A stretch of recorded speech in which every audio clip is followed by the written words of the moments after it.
InsyaAllah kita akan membahas tentang salah satu daripada keimanan kita kepada Yaumul Akhir. Kita beri tema perjalanan di padang mahsyar. Ma'asyiral muslimin wal muslimat rahimani wa rahimakumullah. Pembahasan ini penting sekali karena beriman kepada hari akhir itu membawa pengaruh kepada kepribadian seorang muslim. Orang kalau yakin bahwa ada kehidupan setelah kematian dan ada balasan pada setiap perbuatan, maka insya Allah dia terlahir menjadi orang-orang yang baik. Bagaimana hal ikhwal kondisi setelah kematian? Kita mulai dengan bercerita tentang hal ihwal hari kiamat itu. Ma'asyiral muslimin yang dimuliakan Allah Subhanahu wa taala, beriman dengan adanya kiamat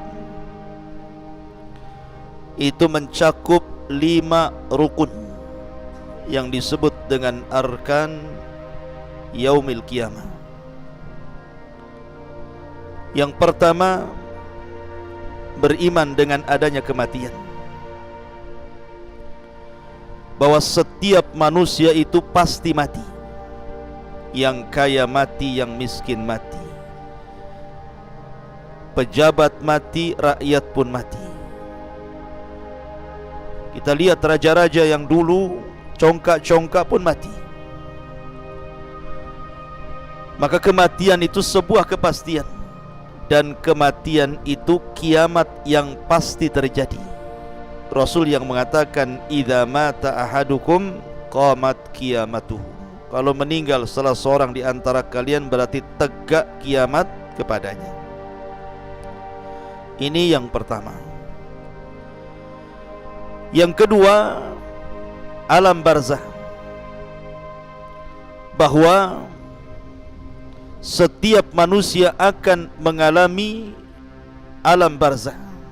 Alam barzah itu alam kubur. Dan di alam kuburan itu ada 4 peristiwa.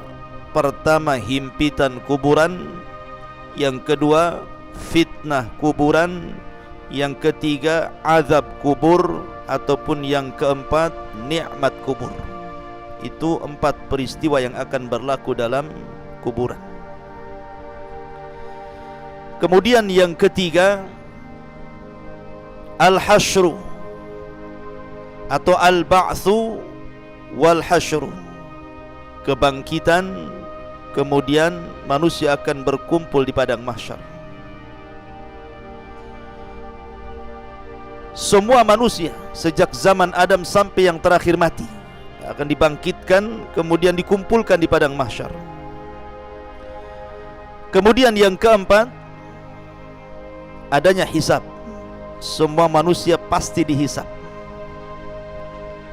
kecuali ada orang-orang yang memang dikecualikan lolos dari hisab. Siapa mereka? Nanti dijelaskan. Dan yang terakhir, yang kelima, adanya jaza, balasan. Imma ilal jannah, menuju sorga, wa imma ilan nar, menuju neraka. Inilah pembahasan kita 5 poin yang kita sebut dengan perjalanan padang mahsyar. Taib. Ma'asyiral muslimin yang dimuliakan Allah Subhanahu wa taala, di dalam Al-Qur'anul Karim, ketika Allah Subhanahu wa taala bercerita tentang kiamat, kiamat itu sesuatu yang mengerikan, sehingga Allah Subhanahu wa taala banyak memberikan nama kepada hari kiamat itu. Terkadang Allah Subhanahu wa taala menyebut nama hari kiamat itu dengan Al-Qari'ah.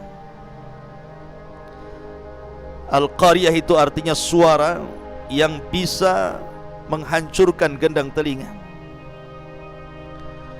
Terkadang Allah Subhanahu wa taala menyebutnya dengan al-yaumul akhir, karena memang mengakhiri seluruh kehidupan dunia.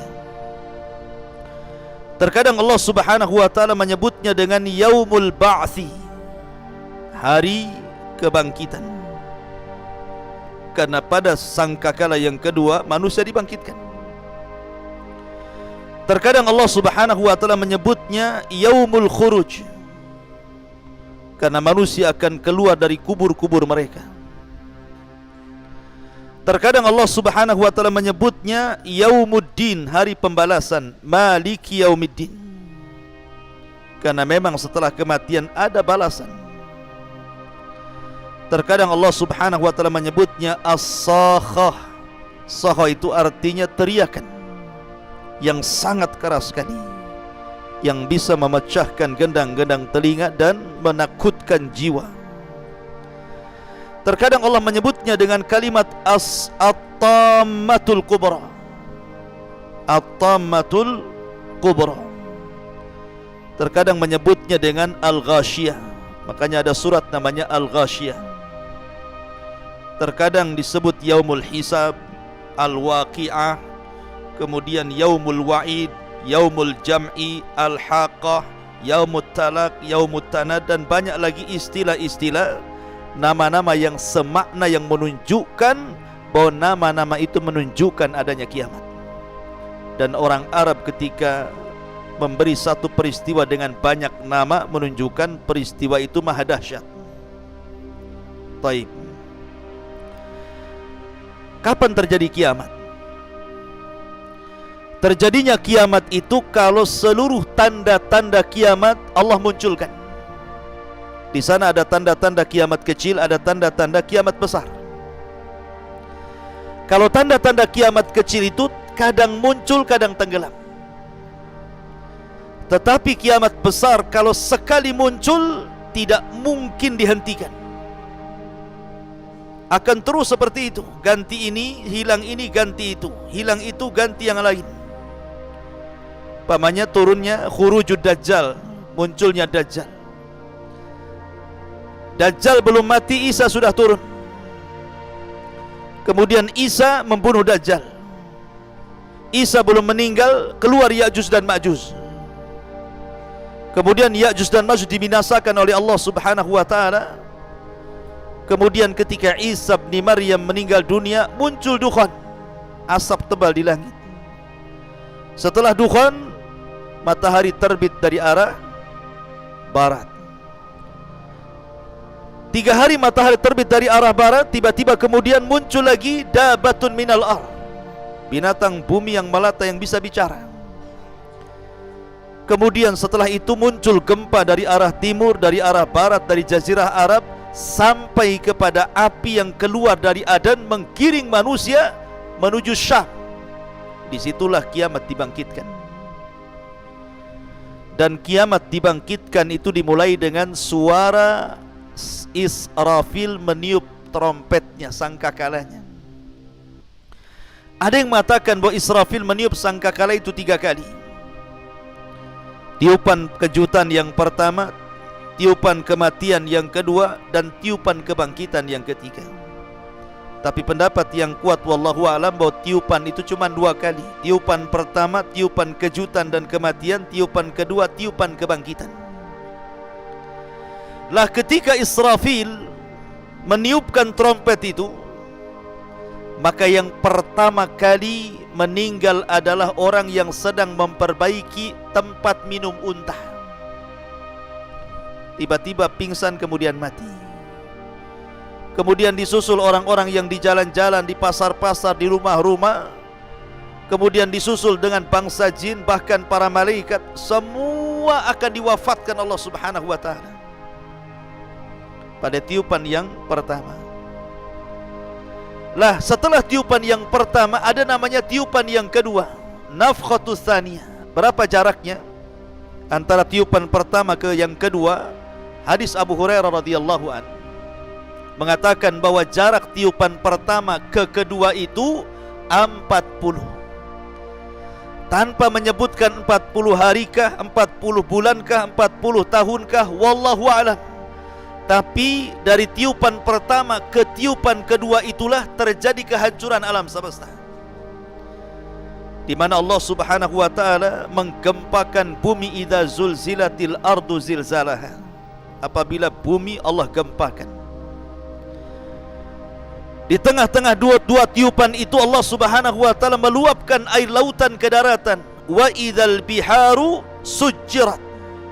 Ketika kemudian lautan itu dinyalakan, kemudian ditumpahkan ke daratan seperti tsunami. Kemudian di antara dua tiupan itu Allah Subhanahu wa taala gulung langit. Allah jatuhkan bintang-bintang. Wa idzan nujumun tasharat.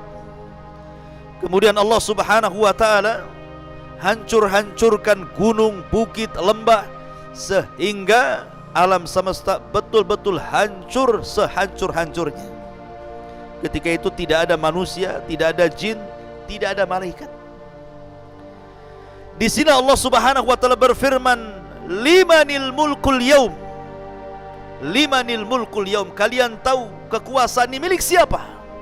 Tidak ada yang jawab. Karena tidak ada makhluk yang berakal yang hidup. Maka Allah jawab sendiri, "Lillahil wahidil qahar." Kekuasaan itu milik yang satu, yang maha perkasa, Allah Subhanahu wa taala. Bayangkan ikhwatu fiddin, manusia yang sekarang hidup di permukaan bumi anggaplah 7-8 miliar satu dunia itu. Tetapi makhluk yang sudah dikubur, manusia yang sudah dikubur sejak Adam sampai hari ini, jumlahnya bukan miliaran lagi, bisa triliunan. Artinya orang yang dikubur itu jauh lebih banyak jumlahnya dibandingkan orang yang hidup hari ini.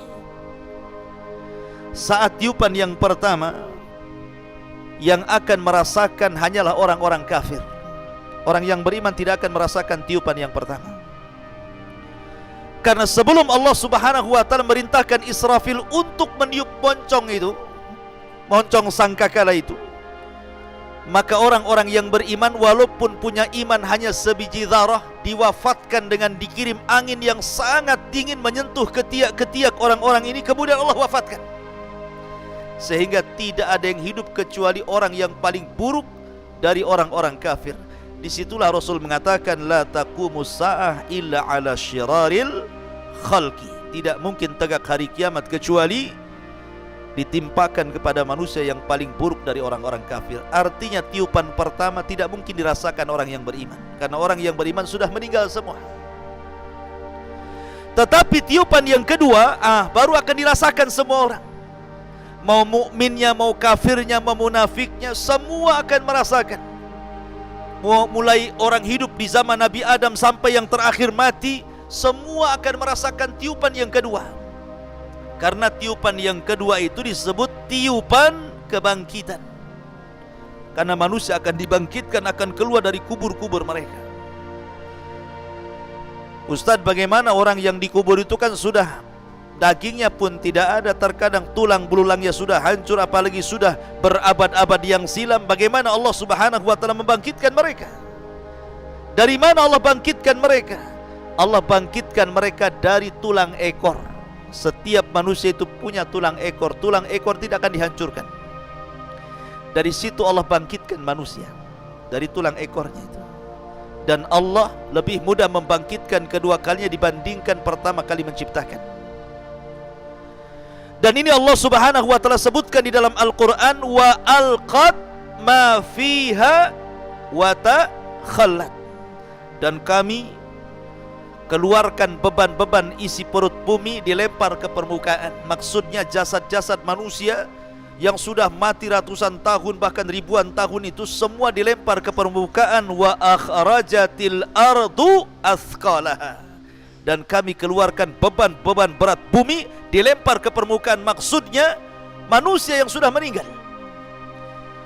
Lah setelah kemudian manusia dibangkitkan dari kubur-kubur mereka, disitulah Allah lesatkan ruh dari setiap tempat ke jasadnya masing-masing. Kalau ruhnya orang yang beriman diletakkan di Iliyin, kalau ruhnya orang kafir diletakkan di Sijin. Karena di antara makhluk yang tidak hancur saat kiamat itu salah satunya ruh, tidak hancur. Yang tidak hancur saat kiamat itu satu arash, tidak akan hancur. Kemudian lauhil mahfud tidak akan hancur. Kemudian kursi tidak akan hancur. Kemudian ruh tidak akan hancur. Kemudian tulang ekor manusia tidak akan hancur. Ini perkara-perkara yang tidak akan hancur saat kiamat. Lah di mana ruh saat terjadi kiamat? Ruh saat terjadi kiamat kalau dia ruhnya orang yang beriman diletakkan di tempat yang paling tinggi di sorga yang disebut dengan Illiyun. Adapun ruhnya orang kafir saat kiamat diletakkan di Sijin, di dasar bumi yang paling dalam, tempat yang paling buruk. Disitulah ruhnya orang-orang kafir. Jadi ketika manusia itu dikeluarkan dari kuburan-kuburan mereka setelah trompet yang kedua, maka Allah firmankan wa idzan nufusu zuwizat. Apabila nufus, jiwa-jiwa itu disatukan kembali dengan jasadnya, maka ruh melesat kemana-mana dan tidak tertukar. Gak mungkin ruhnya si Anu tertukar dengan ruhnya si Anu, tidak. Ma'asyiral muslimin yang dimuliakan Allah Azza wa Jalla, ketika itulah ikhwan, manusia dibangkitkan oleh Allah Azza wa Jalla. Manusia dibangkitkan itu ikhwan, itu terbagi menjadi dua kelompok. Dan itu disebutkan dalam surah Yasin. Kelompok yang pertama, kelompok orang-orang kafir, munafik, maka mereka akan mengatakan, ya wailana man ba'athana mim marqadina. Duhai celaka kami, siapa yang membangunkan kami dari tidur-tidur kami ini?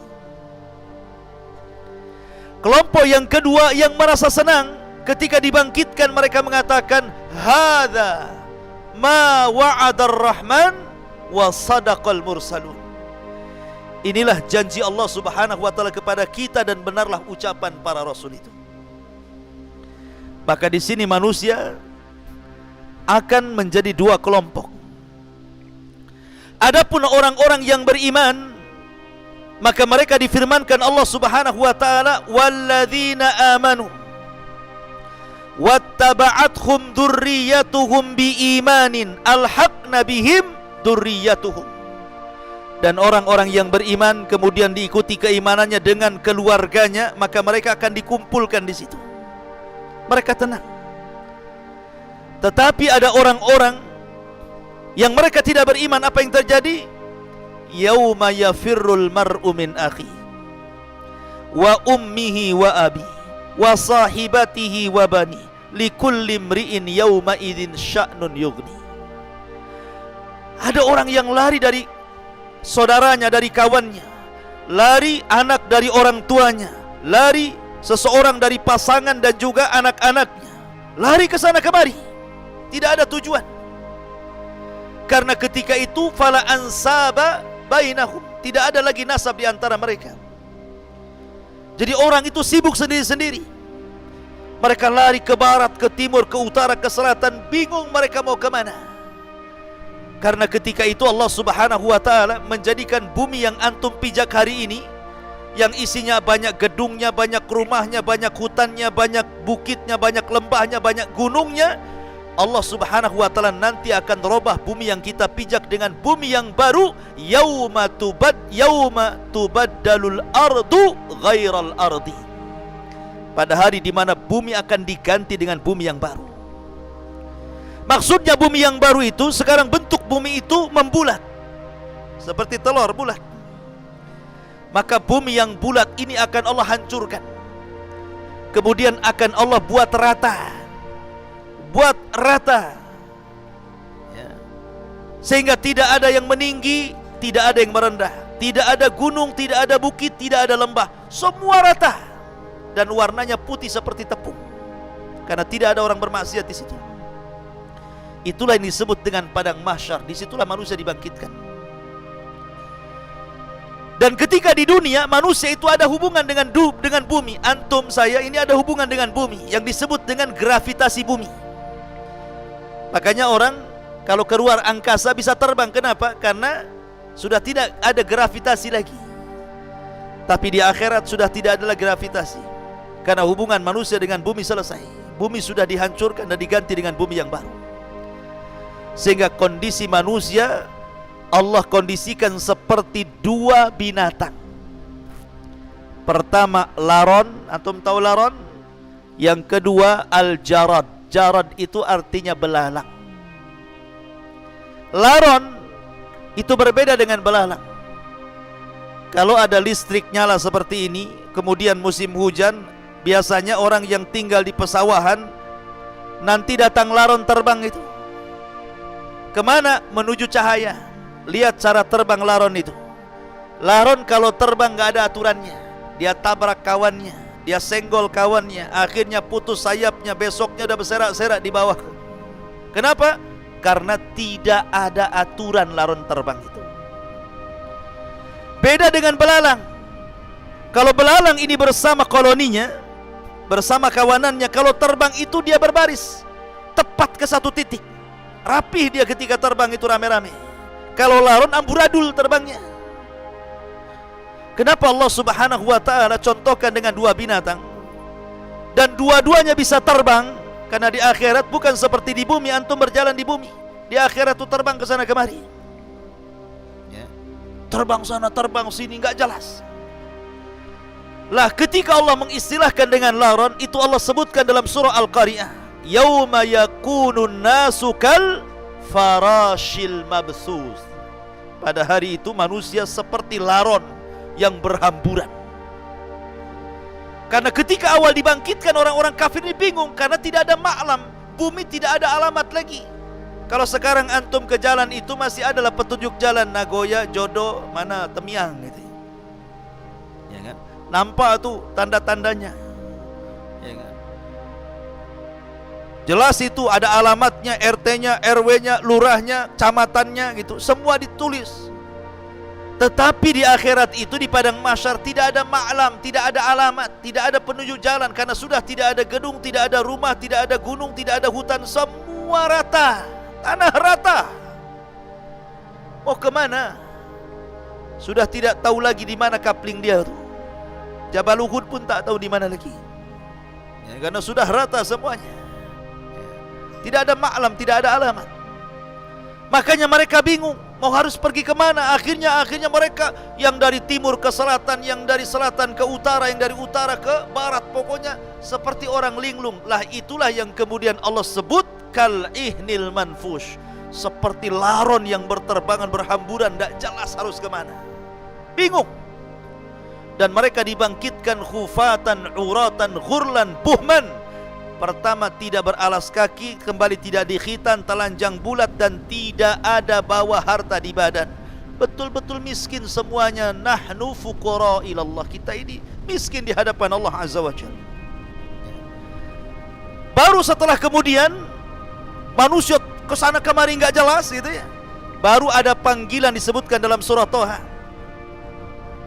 Ketika ada panggilan, barulah kemudian manusia dari mana-mana akan tertuju kepada satu panggilan itu.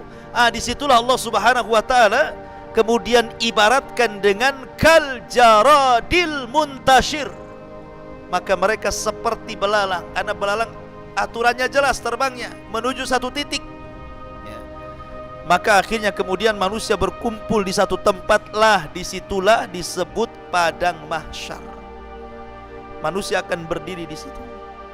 Berapa tahun? Khamsina alfasana, 50.000 tahun.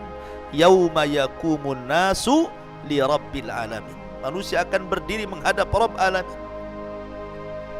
Apakah 50.000 tahun itu berlaku kepada seluruh manusia? Tidak. Ini hanya berlaku kepada orang-orang kafir saja.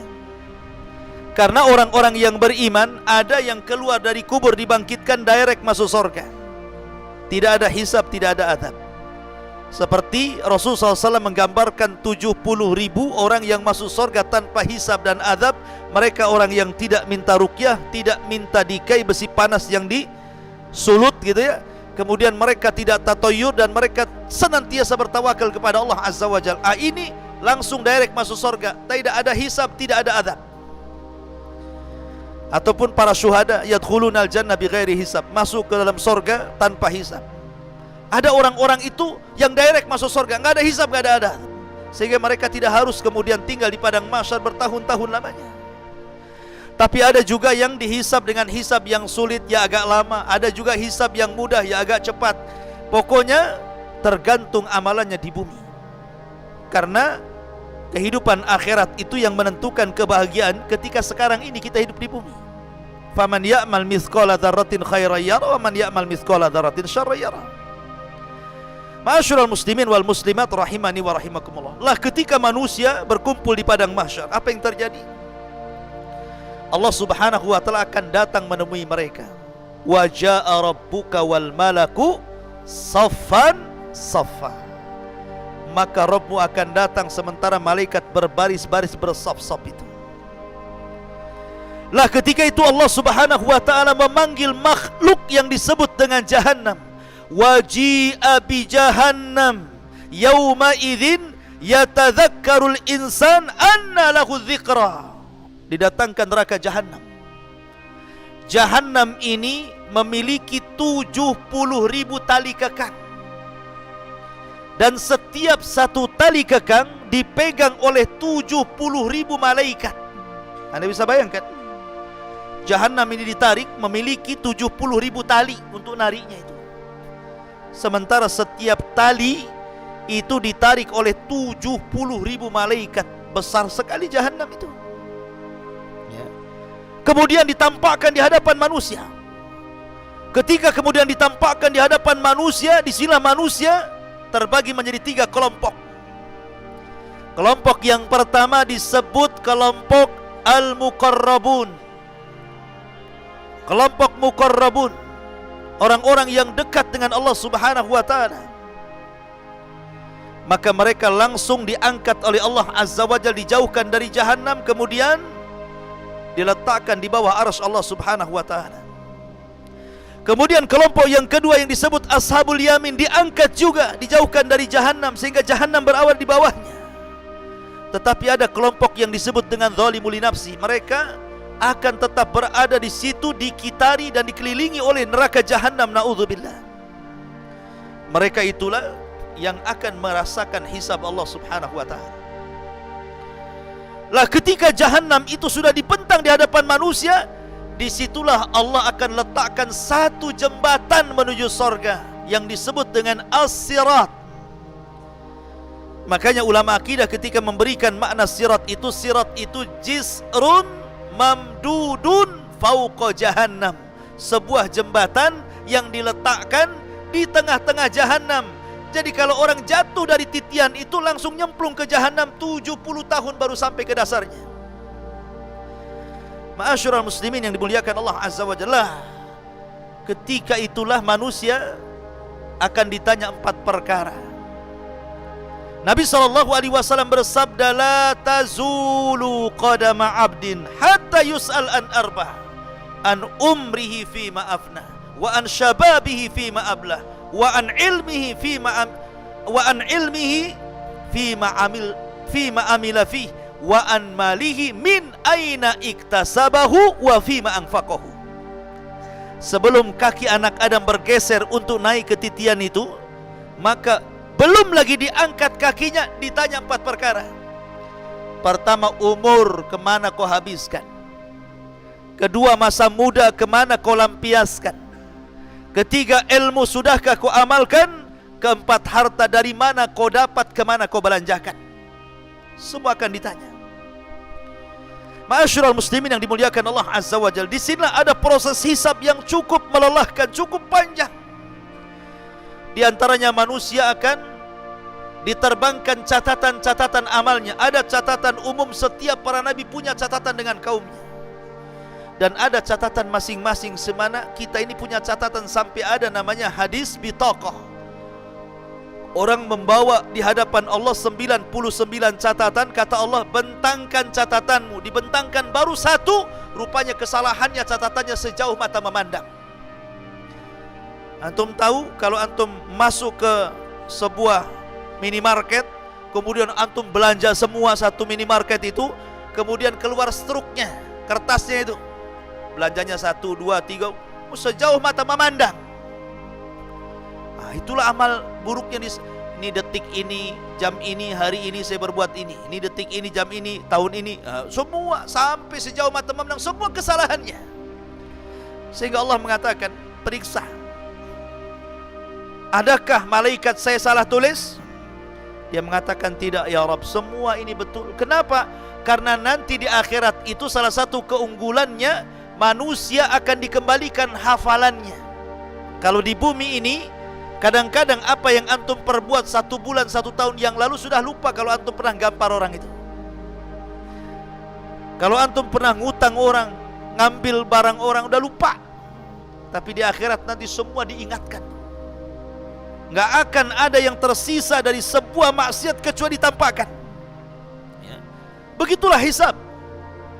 Adapun orang-orang ketika ini catatan itu diterbangkan, kemudian Allah menyuruh untuk mengambilnya, ada orang-orang yang mengambil dengan tangan kanan, sehingga dengan bangganya dia mengatakan, ha umuqra'u kitabiyah. Oh, lihat catatanku, baca, karena dia senang, isinya pasti kebaikan.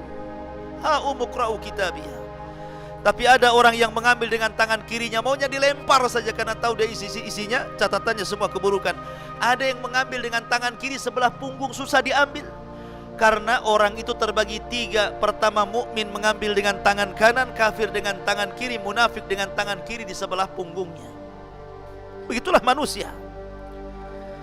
Kemudian di sana juga nanti ada proses mizan, timbangan. Semua akan ditimbang. Dan timbangan itu menentukan kebaikan orang dan menentukan keburukan orang. Fa amma man thaqulat mawazinuh fa huwa fi isyatir radiyah. Wa amma man khaffat mawazinu fa ummuhu hawiyah wa ma adraka ma hiyah narun hamiyah. Jadi semua akan ditimbang itu.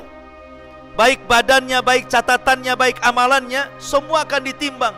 Dan yang menentukan berat dan tidaknya timbangan itu bukan berat badan. Kalau berat badan yang gemuk, antum yang untung, yang kurus yang rugi. Oh, alhamdulillah saya gemuk, insya Allah timbangan saya berat. Ya, di dunia, di akhirat belum tentu. Karena Abdullah bin Mas'ud, seorang sahabat Rasul, orangnya kurus kering, naik pohon kurma, datang angin, kemudian jubahnya tersingkap, nampak betis yang kecil, di mana daging dengan tulangnya nyatu karena saking kecilnya. Akhirnya para sahabat mentertawakan kedua betis Abdullah bin Mas'ud, sangat kecil. Kata Rasulullah, tadhaku, jangan ketawakan kedua betis Abdullah bin Mas'ud itu. Karena kedua betis itu kalau ditimbang di satu neraca gunung Uhud, di neraca satunya, maka 2 betis Abdullah bin Mas'ud jauh lebih berat dibandingkan gunung Uhud. Artinya bahwa yang menjadikan berat bukan badan, tetapi amalan dan catatan. Lalu apa yang bisa memberatkan timbangan, ikhwan? Banyak. Ya, salah satunya apa? Salah satunya zikrullah. Orang yang senantiasa berzikir itu, ikhwan, itu bisa memberatkan timbangan. Rasul mengatakan apa? Kalimatani khafifatani thaqilatani fil mizani habibatani ala rahmani subhanallah wa bihamdihi subhanallahil azim. 2 kalimat kata Rasul, ringan di lisan, berat dalam timbangan, dicintai Ar-Rahman, subhanallah wa bihamdihi subhanallahil azim. Sampai ada satu cerita, ada seorang kakek di Saudi sana. Kakek sudah tua renta, namanya kakek kan tua, kalau muda tidak disebut kakek lah. Jadi seorang kakek ini habis sholat, kakek orang awam tapi rajin sholat. Ketika habis sholat, dia datang kepada seorang imam yang mengimami sholat dan mengatakan, ya imam, ajarkan kepadaku satu hadis Nabi yang bisa ku amalkan dan ku dakwahkan. Imamnya terperanjat, kok tumben-tumben ada jamaah sholat tanya soal agama. Akhirnya imam pun menjawab dengan hafalannya. Dia teringat dengan hadis tadi. Oh iya, aku teringat Nabi SAW bersabda, kalimatani, 2 kalimat, khafifatani, keduanya ringan, thaqilatani fil mizani, tapi berat dalam timbangan, habibatani ala rahman, dicintai ar-Rahman Allah, subhanallah wa bihamdihi subhanallahil azim, Wah, senang kakek ini dapat hadis ini. Pulang dia dari masjid, ketemu orang di jalan. Hei sini, saya akan bacakan sabda Nabi, kalimatani khafifatani ala lisani thaqilatani fil mizani habibatani ila rahman subhanallah wa bihamdi subhanallahil azim. Sudah.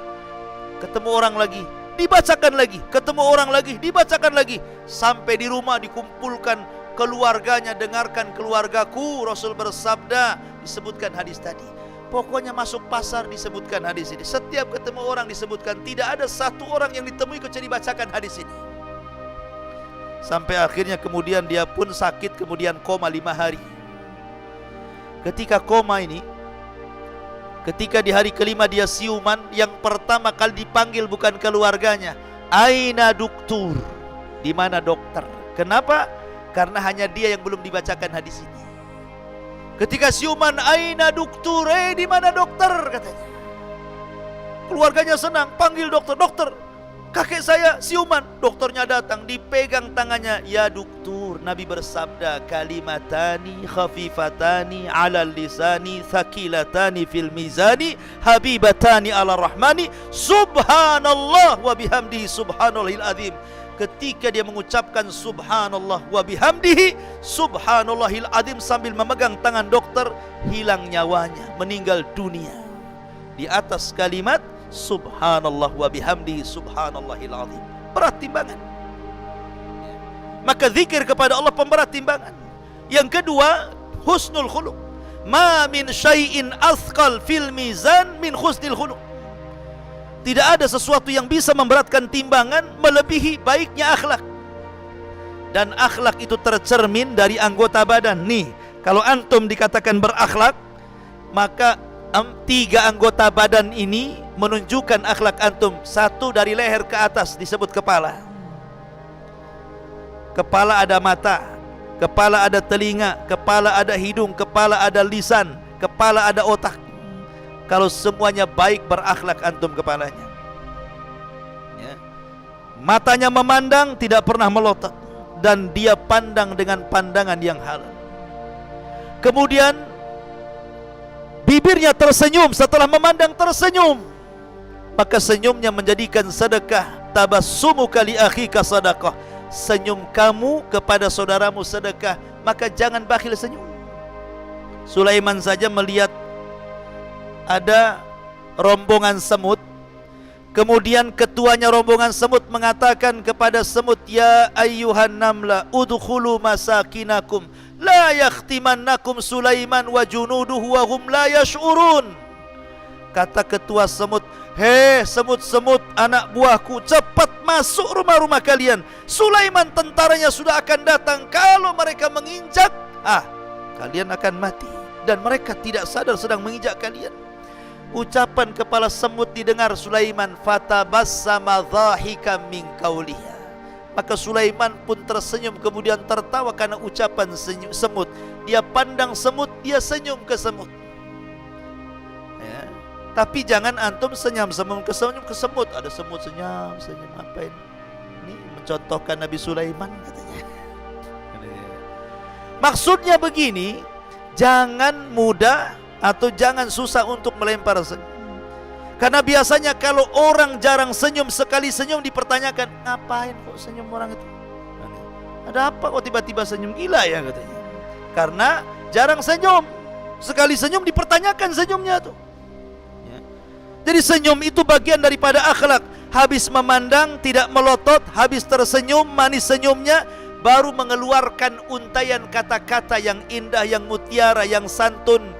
Rasul mengatakan, man kana yu'minu billahi wal yaumil akhir falyakul khairan aw liyasmut. Itu akhlak namanya.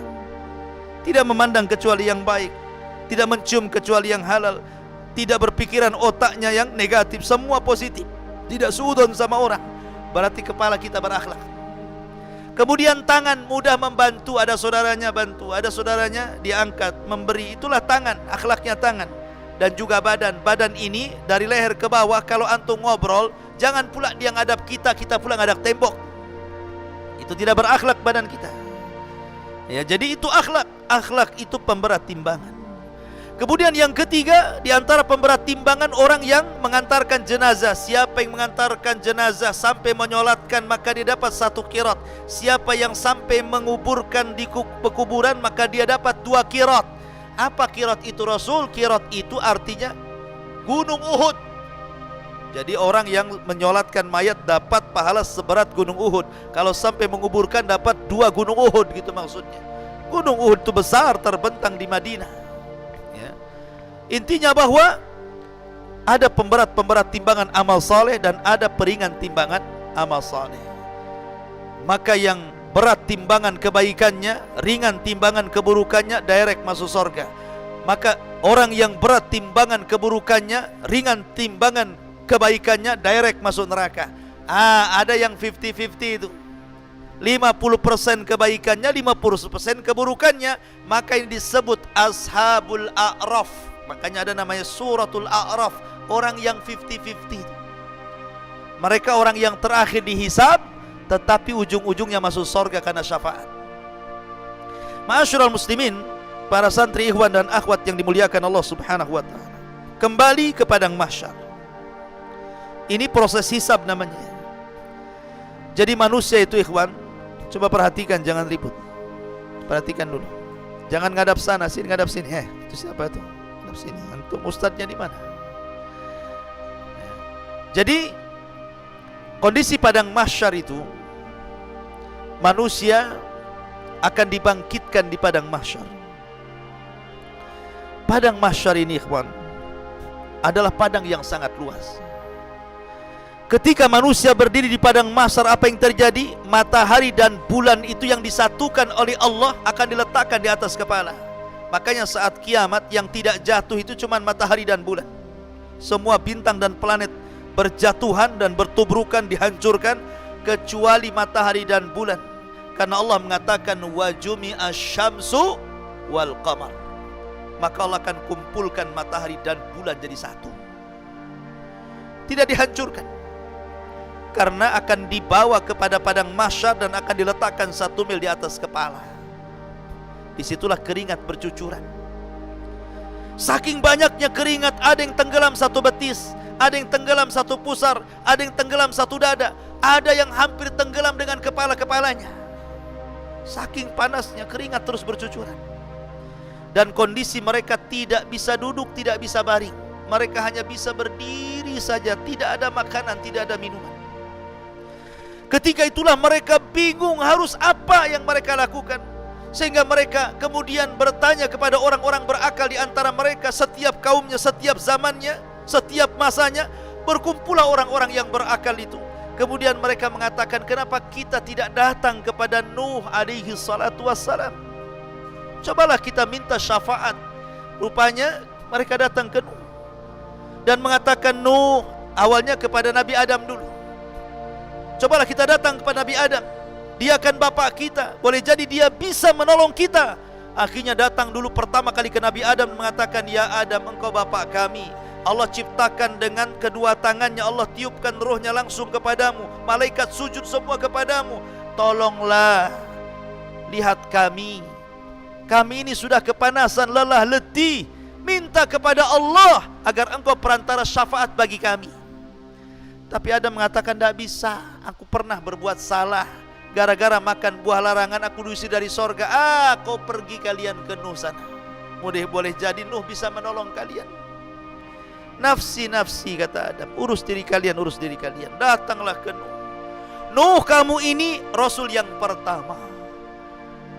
Nuh, kamu ini Rasul yang pertama, tolonglah, lihat kondisi kami. Ala tara ila ma nahnu fihi. Ud'u ila rabbik. Tidakkah kau iba melihat kondisi kami? Berdoalah kepada Rabbmu ya Nuh, agar memberikan syafaatnya kepada kami. Tapi Nuh mengatakan, tidak, aku tidak bisa, karena aku pernah berdoa kehancuran kepada kaumku. Rabbi la tadhar alal ardi minal kafirina dayara. Nuh pernah mengatakan, ya Rabb, jangan kau sisakan 1 jiwa orang kafir kecuali kau binasakan. Sebaiknya kau datang ke Ibrahim sana. Datang manusia ke Ibrahim alaihi salatu wassalam, abul anbiya. Ya Ibrahim, lihat kondisi kami. Berdoalah kepada Allah agar Allah memberikan syafaat kepada kami. Kata Ibrahim, Aku tidak bisa karena aku pernah berdusta 3 kali dusta. Pertama saat hijrah dengan Sarah ke Mesir, dia katakan kepada Sarah, "Hei Sarah, jangan katakan kepada para prajurit raja kalau kau istriku, katakan kau saudariku." Ini bohong yang pertama. Bohong yang kedua ketika menghancurkan patung-patungnya, kemudian diletakkan di palunya di patung yang besar, ditanya Namrud, "Engkau yang melakukan ini wahai Ibrahim?" Kata Ibrahim, "Enggak, yang melakukan itu yang paling besar." Bohong yang kedua. Bohong yang ketiga, Ibrahim diajak pesta oleh ayahnya ke pesta Namrud, tapi Ibrahim tidak mau, sehingga dia mengatakan, "Ini sakim, aku lagi sakit," padahal tidak sakit. Maka itu bohong ketiga. Aku pernah bohong 3 kali. Sebaiknya kau datang kepada Musa. Datanglah manusia ke Musa, "Ya Musa, tolonglah kami, berdoalah kepada Rabbmu, tidakkah kau melihat, tidak kau iba macam-macam?" Kata Musa, "Aku tidak bisa karena aku pernah membunuh masalahnya, walaupun tanpa sengaja." Ketika ada 2 orang anak muda, satu dari Bani Israel, satu dari kaum Fir'aun berkelahi, kemudian anak muda dari Bani Israel mengatakan, "Ya Musa, ungsurni, tolong aku." Maka Musa pun menolong anak muda Bani Israel. Diserang sama kaum Kipti, ditangkis sama Musa. Tangkisannya membuat orang itu mati. Baru nangkis sudah mati. Bagaimana kalau nyerang tuh? Artinya Musa membunuh tidak sengaja. Aku tidak bisa pernah membunuh orang. Lebih baik datang kepada Isa. Datang semua kepada Isa. Isa tidak menyebutkan alasannya, tapi Isa mengatakan, "Sudah datanglah kepada Muhammad sallallahu alaihi wasallam." Datang mereka kepada Rasul sallallahu alaihi wasallam. Kata Rasul, ana laha, kan ku coba."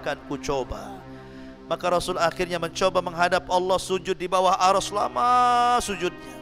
Akhirnya Allah mengatakan, "Ya Muhammad, irfa' ra'sak." Angkat kepalamu, qul tusma, sal tu'ta, ishfa' tusyaffa. Katakan kau didengar, minta kau diberi, mintalah syafaat, ku beri kau syafaat. Dari situlah Rasul satu-satunya Nabi yang memberikan syafaatul udma di padang mahsyar. Ya. Ma'asyiral muslimin yang dimuliakan Allah Azza wa Jalla. Maka ketika itu manusia akan dikelompokkan dengan sesembahannya masing-masing. Yang nyembah akar akan dikelompokkan dengan para penyembah akar. Yang nyembah ular kubra akan dikumpulkan dengan para penyembah ular kubra. Yang nyembah gajah juga sama. Yang nyembah berhala sama. Yang nyembah lembah juga sama. Dikumpulkan bersama sesembahannya. Dan ketika itu sesembahan yang merasa bisa menolong di dunia, Allah katakan, "Ini sesembahan kalian, mintalah tolong kalian kepada sesembahan kalian." Tidak bisa sesembahan itu menolong, karena mereka tidak mendatangkan manfaat, juga tidak bisa mencegah madarat. Ketika itulah mengatakan, "Wasiqal ladzina kafaru ila jahannama zumara." Allah giring orang-orang kafir masuk ke neraka jahanam. Sehingga ketika sudah tidak ada orang kafir lagi di padang mahsyar, karena orang kafir tidak sempat masuk ke titian, mereka sudah masuk ke neraka semua. Tinggal ada 2 kelompok, mukmin dan munafik. Disitulah mereka diuji untuk menyeberang sirat titian itu. Maka seorang mukmin, Rasul yang pertama kali nyeberang, kemudian nunggu di ujung. Setiap ada umatnya lewat, Rasul berdoa, "Allahumma salim salim, ya Allah, selamatkan umatku, selamatkan umatku." Ma'asyiral muslimin yang dimuliakan, sehingga ada yang menyeberang dengan cepat seperti kilat, tahu-tahu sudah di ujung. Ada yang seperti naik kuda balap, ada yang seperti pelari, ada yang seperti berjalan, ada yang merangkak-rangkak, macam-macam. Ada yang baru nyeberang kemudian nyemplung. Macam-macam orang. Dan orang munafik, mereka hendak mengelabui orang yang beriman, karena setiap diberikan cahaya, hilang cahayanya. Nunggu cahaya orang yang beriman jalan. "Naktabis min nurikum," tunggulah aku ikut cahayamu. Kata orang yang beriman, "Kau bisa menipu aku di dunia, kau tidak bisa menipuku di akhirat. Cari cahayamu di belakang," katanya. Akhirnya orang munafik ke belakang, rupanya dilihat cahaya, zahirnya rupanya azab di belakangnya, naudzubillah. Ya, zahirnya rahmat, tetapi belakangnya min kibalihil azab. Ya, itulah orang-orang munafik. Tapi sebelumnya di padang mahsyar itu, setiap para nabi diberikan telaga. Dan Nabi SAW, telaga yang diberikan adalah telaga yang terpancar dari Al-Kautsar, telaga yang di sorga. Telaga Rasul paling luas sendiri di padang mahsyar itu, di mana gelasnya sejumlah bintang yang ada di langit. Jangan takut gak dapat gelas. Setiap yang minum tidak akan haus selamanya walaupun 1 teguk. lebih putih dibandingkan susu, lebih manis dibandingkan madu, sekali teguh tidak akan haus selamanya, dan jumlah gelasnya sejumlah bintang yang ada di langitan. Maka setiap yang masuk di situ, yang pertama kali masuk meminum dari telaga siapa? Orang Yaman, orang-orang Ansor. Mereka yang pertama kali minum. Kemudian disusul dengan Muhajirin, kemudian disusul dengan yang lainnya, sampai yang terakhir ada satu kelompok mau minum, tiba-tiba diusir. Kau jangan minum di sini. Maka Nabi melihat ada umat yang diusir, tidak tega dan mengatakan, ya Rabbi ummati ummati, ya Rabb, itu kan umatku, biarlah mereka minum dari telagaku. Tapi Allah mengatakan, ya Muhammad, innaka la tadri ma ahdatsu ba'daka, innahum ghayyaru wa baddalu. Muhammad, kau tidak tahu apa yang terjadi dengan mereka setelah sepeninggalmu. Mereka mengganti-ganti sunnahmu dan mereka lari dari petunjukmu. Makanya kata para ulama, orang yang tidak akan minum dari telaga, pertama orang murtad, gak akan minum dari telaga Rasul. Yang kedua, orang munafik tidak akan minum dari telaga Rasul. Yang ketiga, orang yang menyimpang dari sunnah Rasul, ahlul bid'ah wal ahwa. Kemudian yang tidak akan minum, orang yang gemar melakukan dosa besar. Mereka tidak akan minum dari telaga Nabi SAW. Ya. Ma'asyiral muslimin yang dimuliakan Allah Azza wa Jalla. Kembali ke titian. Maka Anas bin Malik radhiyallahu an suatu ketika pernah bertanya kepada Rasul.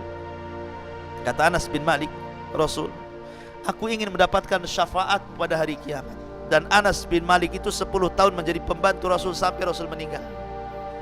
Dari usia 10 tahun sampai usia 20 tahun bersama Nabi, sampai Rasul meninggal. Sehingga Rasul sayang dengan Anas bin Malik karena pembantunya. Kata Anas, ya Rasul, aku minta syafaat pada hari kiamat. Kata Rasul, af'al, siap, saya lakukan wahai Anas. Kata Anas bin Malik radhiyallahu anhu, ya Rasulullah, kalau seandainya saya sudah berada di padang mahsyar dan ingin mencari syafaat darimu, aina ajiduka yaumal qiyamah, di mana ku dapati kau pada hari kiamat? Maka kata Nabi SAW, ya Anas, tajiduni indal haud, datangi aku di telaga. Kata Anas bin Malik radhiyallahu, fa illam ajidka indal haud, aina ajiduka ya Rasulullah? Kalau aku tidak mendapati kamu di telaga, di mana lagi akan ku cari engkau wahai Rasul? Kata Nabi SAW, tajiduni indal mawazin, cari aku di tempat penimbangan amal. Kata Anas bin Malik, illam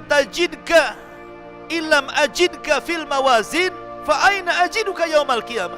Lah kalau aku enggak dapati dirimu di tempat penimbangan amal, lalu di mana lagi wahai Rasul? Maka Rasul mengatakan, tajiduni indas sirat, cari aku di titian, cari aku di titian. Karena tidak mungkin tiga aku akan berada di tiga tempat, di telaga, di tempat penimbangan amal, dan di titian siratal mustaqim. Artinya bahwa ini tiga perkara yang luar biasa. Ya. Kalau orang tidak sampai meminum telaga Rasul, kalau orang sampai berat timbangan keburukannya, kalau orang tidak sampai melintasi titian, alamat dia penduduk neraka. Makanya suatu ketika Rasul berada di giliran Aisyah radhiyallahu anha. Rumah Aisyah itu kecil, 1 meter kali 1,5 meter, itu kamarnya kecil sekali. Antum jangan bayangkan rumah Rasul besar, tidak, kecil. Kemudian Nabi SAW tidur di paha Aisyah radhiyallahu anha, dijadikan bantalnya. Aisyah lihat suaminya sedang tertidur, tiba-tiba menangis. Rupanya tetesan air matanya netes mengenai pipi Nabi. Terperanjatlah Nabi bangun, tiba-tiba kemudian duduk di pandangnya Aisyah dan mengatakan, ya Aisyah, lima tabki wa lima dumu, kenapa kau menangis dan apa itu air mata yang kau teteskan itu? Kata Aisyah radhiyallahu anha, ya Rasulullah, tadzakartu yaumal qiyamah. Rasul, aku teringat dengan hari kiamat. Hal tadhkuru bi ahlika yaumul qiyamah? Apakah kau akan ingat keluargamu wahai Rasul pada hari kiamat? Apakah kau akan ingat aku pada hari kiamat wahai Rasul? Kata Nabi SAW, amma fi thalathati mawatin fala yadhkur ahadun ahada. Adapun di 3 tempat wahai Aisyah, orang enggak akan ingat siapapun kecuali dirinya. Kemudian Rasul mengatakan, indas sirat, ketika menyeberangi titian siratal mustaqim, orang enggak akan ingat siapapun. Yang ingat bagaimana dia menyeberang, jangan sampai jatuh. Yang kedua, indal mawazin, ketika penimbangan amal, tidak akan ingat siapapun karena dia akan takut kalau seandainya amal keburukannya lebih berat dibandingkan amal kebaikannya. Dia teringat itu terus sehingga tidak ingat dia siapapun. Yang ketiga, inda tatayyur as-suhub, ketika lembaran diterbang-terbangkan. Ketika itu dia berpikir, apakah tangan kananku yang mengambil ataukah tangan kiriku? Ya. Di 3 tempat kata Rasul, orang tidak akan ingat siapapun kecuali dirinya. Ya kan? Artinya ma'asyiral muslimin, santri ikhwan dan akhwat yang dimuliakan Allah Subhanahu wa taala, bahwa kondisi padang mahsyar itu menakutkan. Sangat menakutkan. Maka antum jangan kemudian berleha-leha di dunia ini. Antum kira setelah kematian itu beristirahat, tidak. Kadang ada orang aneh ngantar jenazah ke kuburan, ngomongnya gimana? Yuk kita antar jenazah ini ke tempat peristirahatan yang terakhir. Kalimat ini bukan hanya keliru tapi salah. Kenapa? Karena orang dikubur bukan beristirahat. Enak saja orang kubur istirahat. Orang masuk kuburan itu untuk ditanyai apa yang sudah dikerjakan di bumi, bukan untuk beristirahat. Makanya orang kadang-kadang untuk mengakhiri hidup susah di dunia, makan racun serangga sampai akhirnya mati kutu gitu ya. Karena bunuh diri, orang ini stres. Dikiranya dengan mati itu menyelesaikan urusan, justru urusannya jauh lebih besar. Karena orang bunuh diri itu dikekalkan di neraka, maksudnya dilamakan nerakanya. Walaupun dia dikeluarkan kalau dia seorang mukmin. Ma'asyiral muslimin yang dimuliakan Allah Azza wa Jalla, intinya bahwa kehidupan padang mahsyar ini luar biasa. Luar biasa. Makanya kenapa kita selalu diingatkan oleh Nabi SAW, di dunia ini banyak pelajaran. Banyak pelajaran yang bisa mengingatkan kita kepada kehidupan akhirat. Contoh, matahari.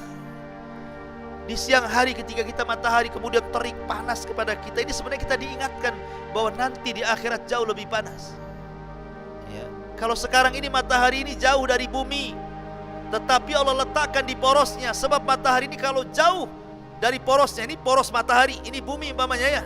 Ini matahari kalau menjauh dari porosnya beku bumi itu. Tapi kalau mendekat dari bumi terbakar bumi itu. Makanya matahari tepat di porosnya. Itulah kuasa Allah Azza wa Jalla. Tidak menjauhkan, tidak mendekatkan. Sebab kalau jauh beku, kalau dekat terbakar. Ditempatkan di porosnya.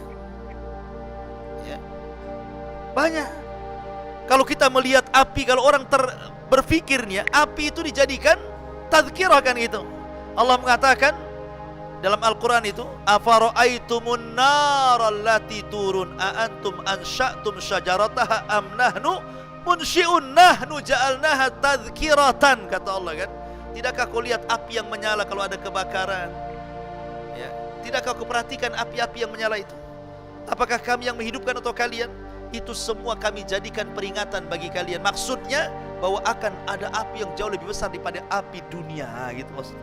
Jadi semua dunia ini sebenarnya bisa dijadikan pelajaran akan ketebalan keimanan kita kepada hari akhir. Cuman kita saja kadang-kadang tidak peka ya kan. Makanya sudah nyantai saja. Nah, jadi ini diantara pembahasan kita perjalanan di padang mahsyar.